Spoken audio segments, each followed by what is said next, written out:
ಹಾಗೆ ಗಡಿಯಾರವನ್ನು ಎಲ್ಲಿ ಇಡಬೇಕು? ಗಡಿಯಾರವನ್ನು ಉತ್ತರ ದಿಕ್ಕಿನಲ್ಲಿ ಇಡಬೇಕು. ಉತ್ತರ ದಿಕ್ಕು, ಉತ್ತರ ಅಂತ ಹೇಳಿದರೆ ಉತ್ತರದ ಗೋಡೆಯಲ್ಲಿ ಇಟ್ಟು ಅದು ದಕ್ಷಿಣವನ್ನು ನೋಡ್ಬೋದು. ನಾವು ಮಾತ್ರ ನೋಡೋದು ಉತ್ತರಕ್ಕೆ, ಗಡಿಯಾರ ದಕ್ಷಿಣಕ್ಕೆ ನೋಡಲಿ ತೊಂದರೆ ಇಲ್ಲ. ಮತ್ತೊಂದು ಪೂರ್ವ ದಿಕ್ಕಿನಲ್ಲಿ, ಪೂರ್ವ ದಿಕ್ಕಿನಲ್ಲಿ ಗೋಡೆಯಲ್ಲಿ ಗಡಿಯಾರ ಇದ್ದು ಪಶ್ಚಿಮ ದಿಕ್ಕನ್ನು ಅದು ನೋಡ್ಬೋದು.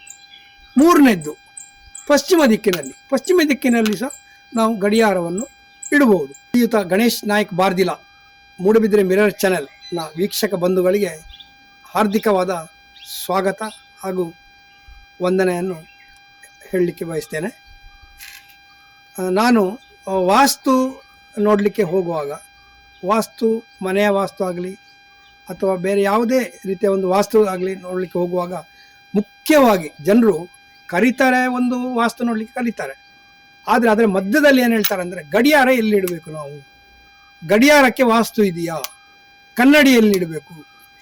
ಹಾಗೆ ಗಡಿಯಾರ, ಕನ್ನಡಿ ಅಥವಾ ಕ್ಯಾಲೆಂಡರ್ ಇದು ನಮಗೆ ತೋಚಲಿಕ್ಕೆ ಸಣ್ಣ ವಿಷಯ ಆಗಿರ್ಬೋದು, ಆದರೆ ಇದು ವಾಸ್ತುವಿನಲ್ಲಿ ಪ್ರಮುಖ ಪಾತ್ರವನ್ನು ವಹಿಸ್ತದೆ ಅಂತ ಹೇಳಲಿಕ್ಕೆ ನಾನು ಬಯಸ್ತೇನೆ.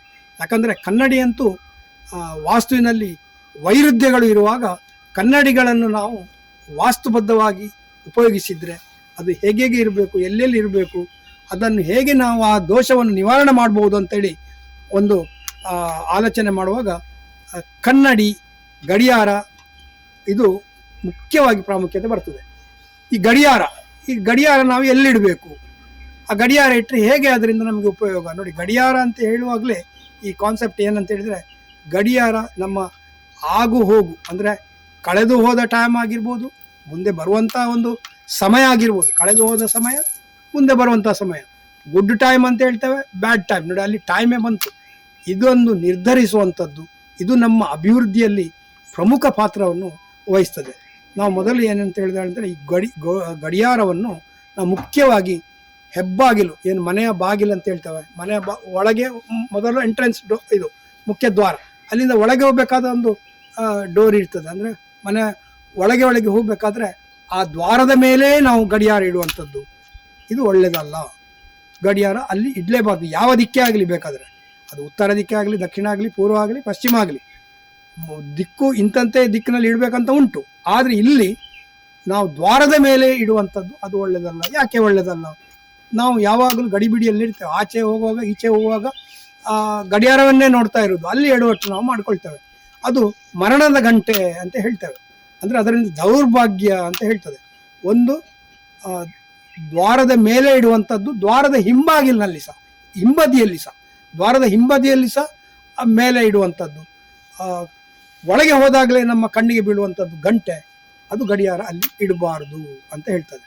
ಮತ್ತೊಂದು ಗಡಿಯಾರ ಎಲ್ಲಿ ಇಡಬಾರ್ದು, ಬೆಡ್ರೂಮ್ನಲ್ಲಿ ಎದ್ದ ತಕ್ಷಣ ನೋಡುವಂಥ ಯಾವ ರೂಮಿನಲ್ಲಿ ಸಹ ಗಡಿಯಾರ ಇಡಬಾರ್ದು ಅಂತ ಏನಿಲ್ಲ. ಆದರೆ ಮಲಗಿ ಎದ್ದ ತಕ್ಷಣ ನಮ್ಮ ಕಣ್ಣ ಎದುರಿಗೆ ಗಡಿಯಾರ ಕಾಣಬಾರ್ದು. ಯಾಕೆ ಕಾಣಬಾರ್ದು? ನಾವೀಗ ನಾಳೆ ಒಂದು 6 ಗಂಟೆಗೆ ಎಲ್ಲಿಗಾದರೂ ಹೋಗಲಿಕ್ಕೆ ಇರ್ತದೆ, 5 ಗಂಟೆಗೆ ಹೇಳಬೇಕಾಗ್ತದೆ, 6 ಗಂಟೆಗೆ ಒಂದು ಕಡೆ ಹೋಗಬೇಕು, ಒಂದು ಉತ್ತಮ ಕಾರ್ಯಕ್ಕೆ ಅಥವಾ ಯಾವುದೊಂದು ಫಂಕ್ಷನಿಗೆ ಹೋಗಬೇಕು. 6 ಗಂಟೆ ಎದ್ದು ನಾವು 7 ಗಂಟೆಗೆ ಅಥವಾ 8 ಗಂಟೆಗೆ ಅಲ್ಲಿರಬೇಕು. ನಾವು ಹೇಳುವಾಗ ಯಾವುದೋ ಒಂದು ವಿಷಯ, ಮಲಗುವಾಗ ರಾತ್ರಿ ನಿದ್ರೆ 12 ಗಂಟೆ 1 ಗಂಟೆ ದಾಟಿರ್ತದೆ, ಬೆಳಿಗ್ಗೆ ಹೇಳುವಾಗ 6 ಗಂಟೆ ದಾಟಿ 8 ಗಂಟೆಗೆ ಎದ್ದೇವೆ ಅಂತ ಹೇಳುವಾಗ ಗಡಿಯಾರ ನೋಡುವಾಗ ನಮ್ಮ ಎಲ್ಲ ದಿನಚರಿ ಹಾಳಾಗ್ತದೆ. ಯಾಕಂದರೆ ಟೈಮ್ ಇನ್ನಿಲ್ಲ, ಇನ್ನು ಹೋಗಲಿಕ್ಕೆ ಆಗೋದಿಲ್ಲ. ಆವಾಗ ನಾವು ಅವಕ್ಕಾಗ್ತೇವೆ, ಗಲಿಬಿಲಿಗೆ ಒಳಗಾಗ್ತೇವೆ, ಏನೋ ಆಗುವ ಚಾನ್ಸಸ್ಸು ಇರ್ತದೆ. ಅದಕ್ಕೆ ನಾವು ಎದ್ದ ತಕ್ಷಣ ಗಡಿಯಾರವನ್ನು ನಮ್ಮ ಎದುರು ಇಟ್ಟುಕೊಂಡು ಎದುರಿನ ಇದರಲ್ಲಿ ಗೋಡೆಯಲ್ಲಿ ಇಡುವಂಥದ್ದು ಅದು ಸೂಕ್ತ ಅಲ್ಲ. ಹಾಗೆ ಗಡಿಯಾರವನ್ನು ಎಲ್ಲಿ ಇಡಬೇಕು? ಗಡಿಯಾರವನ್ನು ಉತ್ತರ ದಿಕ್ಕಿನಲ್ಲಿ ಇಡಬೇಕು. ಉತ್ತರ ಅಂತ ಹೇಳಿದರೆ ಉತ್ತರದ ಗೋಡೆಯಲ್ಲಿ ಇಟ್ಟು ಅದು ದಕ್ಷಿಣವನ್ನು ನೋಡ್ಬೋದು. ನಾವು ಮಾತ್ರ ನೋಡೋದು ಉತ್ತರಕ್ಕೆ, ಗಡಿಯಾರ ದಕ್ಷಿಣಕ್ಕೆ ನೋಡಲಿ ತೊಂದರೆ ಇಲ್ಲ. ಮತ್ತೊಂದು ಪೂರ್ವ ದಿಕ್ಕಿನಲ್ಲಿ ಗೋಡೆಯಲ್ಲಿ ಗಡಿಯಾರ ಇದ್ದು ಪಶ್ಚಿಮ ದಿಕ್ಕನ್ನು ಅದು ನೋಡ್ಬೋದು. ಮೂರನೇದ್ದು ಪಶ್ಚಿಮ ದಿಕ್ಕಿನಲ್ಲಿ ಸಹ ನಾವು ಗಡಿಯಾರವನ್ನು ಇಡಬಹುದು. ಪಶ್ಚಿಮ ದಿಕ್ಕಿನಲ್ಲಿ ಇಟ್ಟರೆ ಅದು ಪೂರ್ವವನ್ನು ನೋಡ್ತದೆ. ಉತ್ತರ ದಿಕ್ಕಿನಲ್ಲಿ ಇಡುವುದಾದರೆ ಗಡಿಯಾರವನ್ನು, ಅದಕ್ಕೆ ನೀಲಿ ಬಣ್ಣದ್ದು ಬಾರ್ಡರ್ ಇರುವಂಥದ್ದು ಗಡಿಯಾರ ತುಂಬ ಒಳ್ಳೆಯದು. ಪೂರ್ವ ದಿಕ್ಕಿನಲ್ಲಿ ನಾವು ಇಡುವಾಗ ಅದು ವುಡ್ ಕಲರ್ ಅಂದರೆ ಮರದ್ದು ಕಲ್ಲರು, ಅದು ಮರದ ಹಾಗೆ ಮರದ ಪಟ್ಟಿ ಇರುವಂಥದ್ದು ಇದ್ದರೆ ಒಳ್ಳೆಯದು, ಅಥವಾ ಮರದ ಕಲ್ಲರ್ ಇದ್ದರೆ ತುಂಬ ಒಳ್ಳೆಯದು. ಆಮೇಲೆ ಅಲ್ಲಿ ಆಯತಾಕಾರ ಮತ್ತು ಚೌಕಾಕಾರದ ಗಡಿಯಾರವನ್ನು ಪೂರ್ವ ದಿಕ್ಕಿನಲ್ಲಿ ಇಡುವುದು ಒಳ್ಳೆಯದು. ಪಶ್ಚಿಮ ದಿಕ್ಕಿನಲ್ಲಿ ಇಡುವಾಗ ಮೆಟಲ್ ಫೇಸ್ ಅಂತ ಹೇಳ್ತೇವೆ. ಮೆಟಲ್ ಅಂತ ಹೇಳಿದ್ರೆ ಲೋಹದ ಒಂದು ಪಟ್ಟಿ ಇದ್ದಂಥ ಒಂದು ಗಡಿಯಾರವನ್ನು, ಅದು ರೌಂಡ್ ಆಗಿದ್ದರೆ ಪಶ್ಚಿಮ ದಿಕ್ಕಿನಲ್ಲಿ ಒಳ್ಳೆಯದು ಅಂತ ಹೇಳ್ತೇವೆ. ಆಮೇಲೆ ಗಡಿಯಾರದ ಎಲ್ಲಿ ಇಡಬೇಕಂತ ನಾಡಿ, ಯಾವ ಕಾರಣಕ್ಕೂ ದಕ್ಷಿಣ ದಿಕ್ಕಿನಲ್ಲಿ ಇಡಬಾರ್ದು. ಯಾಕೆ ಇಡಬಾರ್ದು?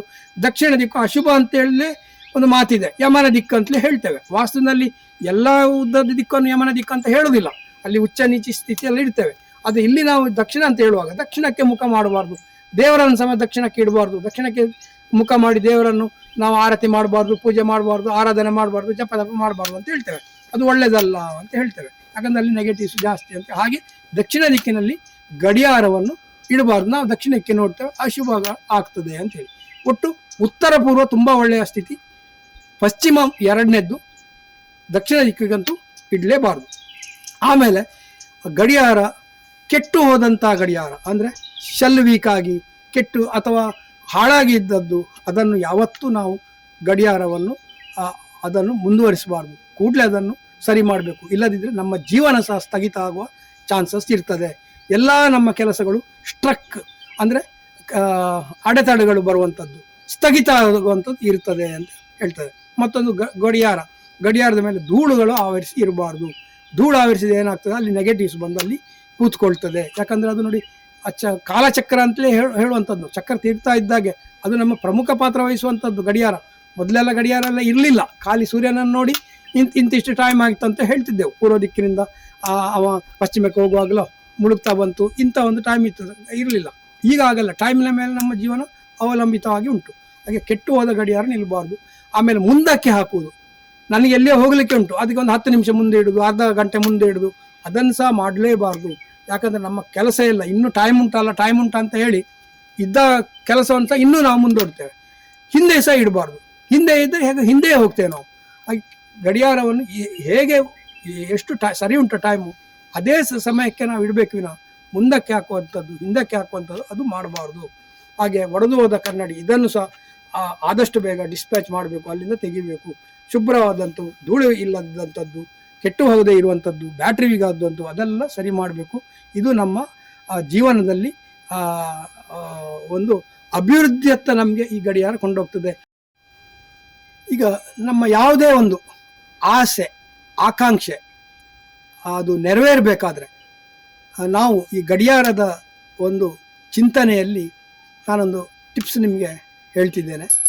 ಅದು ಏನಂತ ಹೇಳಿದರೆ, ಒಂದು ನೀವು ನಿಮ್ಮ ಏನೇ ಒಂದು ಆಸೆ ಆಕಾಂಕ್ಷೆ ಅಂದರೆ, ನನಗೆ ಒಂದು ಜಾಬ್ ಆಗಬೇಕು, ನನಗೊಂದು ಹುಡುಕ್ತಾ ಇದ್ದೇನೆ, ಜಾಬ್ ಆಗಲಿಲ್ಲ, ನನಗೆ ಒಂದು ಕೆಲಸ ಸಿಗಬೇಕು, ಅಥವಾ ನನಗೊಂದು ಮದುವೆ ಆಗಲಿಲ್ಲ, ಮದುವೆ ಆಗಬೇಕು ನನಗೆ, ಇಂಥ ಒಂದು ಸಮಸ್ಯೆ ಏನಿರ್ತದೆ, ಅಥವಾ ಒಬ್ಬ ಸಾಲ ಕೊಟ್ಟಿದೆ, ಹಣ ನನಗೆ ಬರಲಿಲ್ಲ, ಅದೊಂದು ಮನೆ ಕಟ್ಟಬೇಕು, ಮನೆ ಕಟ್ಟಲಿಕ್ಕೆ ಆಗ್ತಾ ಇಲ್ಲ. ಆವಾಗ ನೀವು ಒಂದು ಪ್ಲೈನ್ ಪೇಪರಲ್ಲಿ, ಒಂದು ಖಾಲಿ ಪೇಪರಲ್ಲಿ ಒಂದು ಸರ್ಕಲ್ ಹಾಕಬೇಕು. ಒಂದು ಕಪ್ಪು ಪೆನ್ನಿನಲ್ಲಿ ಸರ್ಕಲ್ ಹಾಕಿ, ಪ್ಲೈನ್ ಪೇಪರು ಅಂದರೆ ಅದು ಗಡಿಯಾರದ ಹಿಂಬದಿ ಎಲ್ಲಿ ನಾವು ಶೆಲ್ ಹಾಕ್ತೇವೆ ಅಲ್ಲಿ ಅದನ್ನು ಅಂಟಿಸುವಂಥ ಜಾಗ. ಅಷ್ಟು ದೊಡ್ಡದಾದಂಥ ಒಂದು ಬಿಳಿ ಕಾಗದದಲ್ಲಿ ಕಪ್ಪು ಸರ್ಕಲ್ನಲ್ಲಿ ನಿಮ್ಮ ಇಚ್ಛೆ ಏನುಂಟು, ನಿಮ್ಮ ಆಸೆ ಏನುಂಟು, ನಿಮ್ಮ ಆಕಾಂಕ್ಷೆ ಏನುಂಟು, ಅದು ಈಡೇರಿತು ಅಂತ ಹೇಳುವ ಒಂದು ವಿಧಾನದಲ್ಲಿ ಅದನ್ನು ಆ ಸರ್ಕಲ್ನೊಳಗೆ ಕಪ್ಪು ಪೆನ್ನಿನಲ್ಲಿ ಬರಿಬೇಕು. ಏನಂತ ಬರಿಬೇಕು? ನನ್ನ ಮದುವೆ ಆಯಿತು, ಮದುವೆ ಆಗಬೇಕು, ಆದರೆ ಮದುವೆ ಆಯಿತು, ಅದು ಪಾಸಿಟಿವ್ ಥಿಂಕಿನಲ್ಲಿ ಬರಿಬೇಕು. ನನ್ನ ಮದುವೆ ಆಯಿತು, ನನ್ನ ಸಾಲ ತೀರಿತು, ಅಥವಾ ನನಗೆ ಕೊಡುವಂಥ ಹಣ ನನಗೆ ಬಂತು, ಇಂಥದ್ದೊಂದು ಶಾರ್ಟ್ ಅಕ್ಷರದಲ್ಲಿ. ಯಾಕಂದರೆ ಗಡಿಯಾರದ ಹಿಂಬದಿ ಜಾಸ್ತಿ ಬರೀಲಿಕ್ಕೆ ಆಗೋದಿಲ್ಲ. ಎಷ್ಟು ಬರಿಬೇಕುಂಟು ಅದನ್ನು ನಾವೇ ಆಲೋಚನೆ ಮಾಡಿ ಹೇಗೆ ಬರಿಬೋದು, ಎಷ್ಟು ಬರಿಬೋದು ಅದನ್ನು ನಾವೇ ಚಿಂತಿಸಿ ಅದನ್ನು ಅದರಲ್ಲಿ ಬರೆಯುವಂಥದ್ದು, ಬರೆದು ಅದನ್ನು ಅಂಟಿಸುವಂಥದ್ದು. ಯಾವುದು? ಗಡಿಯಾರದ ಹಿಂಬದಿ ಅದನ್ನು ಅಂಟಿಸುವಂಥದ್ದು. ಅದು ಬರೆಯುವುದು ಹೇಗೆ? ಪಶ್ಚಿಮದ ದಿಕ್ಕಿನಲ್ಲಿ ಕೂತ್ಕೊಳ್ಬೇಕು. ಪಶ್ಚಿಮ ಅಂದರೆ ಪೂರ್ವಕ್ಕೆ ಎದುರಾಗಿ ಒಂದು ಕುರ್ಚಿಯಲ್ಲಿ ಕೂತ್ಕೊಂಡ ಅಥವಾ ಒಂದು ಟೇಬಲ್ ಇಟ್ಟು ಪಶ್ಚಿಮಕ್ಕೆ ಬೆನ್ನು ಮಾಡಿ ಪೂರ್ವವನ್ನು ನೋಡಿ ಅಲ್ಲಿ ನಿಮ್ಮ ಆಸೆಯನ್ನು ಆ ಕಾಗದದಲ್ಲಿ ಬರೆದು ಅದನ್ನು ಗೋಡೆ ಗಡಿಯಾರ ಅಥವಾ ಗಡಿಯಾರದ ಹಿಂಬದಿ ಅದನ್ನು ಅಂಟಿಸಿ ಅದನ್ನು ಅಲ್ಲಿ ಇಟ್ಟ ಅಂತ ಹೇಳಿದರೆ, ಮತ್ತು ಮನೆಯಲ್ಲಿ ಸಹ ನಾವು ಪಾಸಿಟಿವ್ ಥಿಂಕಿಂಗೇ ಮಾಡಬೇಕು. ಪಾಸಿಟಿವ್ ಅಂತ ಹೇಳಿದ್ರೇನು? ಧನಾತ್ಮಕ ಚಿಂತನೆ, ನನಗೆ ಸಾಲ ಬಂತು, ನನ್ನ ಮದುವೆ ಆಯಿತು, ನನಗೆ ಕೆಲಸ ಸಿಕ್ಕಿತು, ಇದನ್ನೇ ಚಿಂತನೆ ಮಾಡಬೇಕು. ಅದು ಬಿಟ್ಟು ವರೀಸ್, ನನಗೆ ಅದಾಗಲಿಲ್ಲ, ನನಗೆ ಇದು ಸಿಗಲಿಲ್ಲ, ಅದನ್ನು ಇರಲೇಬಾರ್ದು. ನೀವು ಪಾಸಿಟಿವ್ ಥಿಂಕಿಂಗ್ ಮಾಡೋದನ್ನು ಅಲ್ಲಿ ಬರೆದು ಅಲ್ಲಿ ಅಂಟಿಸಿದೆ ಅಂತ ಹೇಳಿದರೆ ನಿಮ್ಮ ಕೆಲಸ ಖಂಡಿತ 100ಕ್ಕೆ 101%, ಅದಕ್ಕಿಂತ ಜಾಸ್ತಿ ಹೇಳ್ತೇನೆ, ಖಂಡಿತ ನಿಮ್ಮದು ಇದು ನಿಮ್ಮ ಮನಸ್ಸಿನಲ್ಲಿ ಇದ್ದಂಥ ಆಸೆಗಳು ಈಡೇರ್ತವೆ.